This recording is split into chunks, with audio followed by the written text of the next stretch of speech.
My name's Joanna Levitt. I'm the co-director of International Accountability Project. At International Accountability Project, IAP, we work to demand accountability for the human rights and environmental impacts of international development.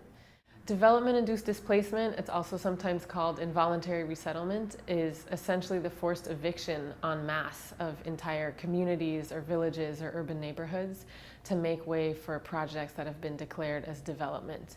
Often these projects are big dams or mines or infrastructure projects, and very often local people have not had a voice in determining whether these projects actually correspond to what kind of development they want in their region. 15 million people every year around the world are displaced from their homes and lands. And the reason this is so problematic is, one, it happens in really excessive levels. Often less displacing alternatives are not explored or considered. Second, this is an issue that has huge human rights ramifications. For those who are displaced, very often they're impoverished. It's very hard to resettle and rehabilitate people.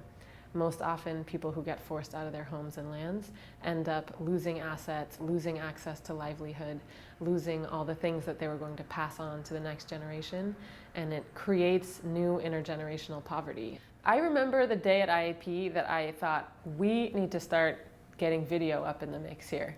And it was when I was doing a lobbying meeting deep inside the Asian Development Bank in Manila, and just being blown away by how distant those decision makers are from what's happening on the ground, and that they had no sense of what communities were trying to defend or the alternatives communities were trying to propose.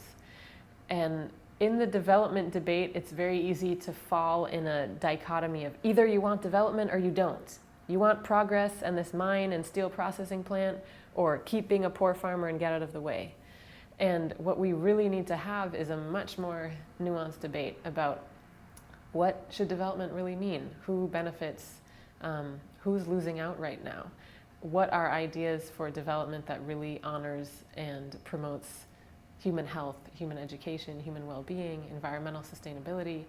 And it's very hard to have that debate just in words, because the realities are so different from a rural community in Burma to a staff person in the executive director's office of one of those development institutions.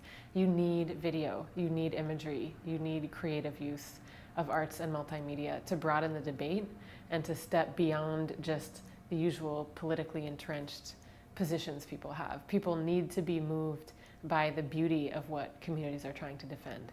So we really brought in video not just to expose human rights abuses and polluting practices on the grounds around these factories. That is one component of it.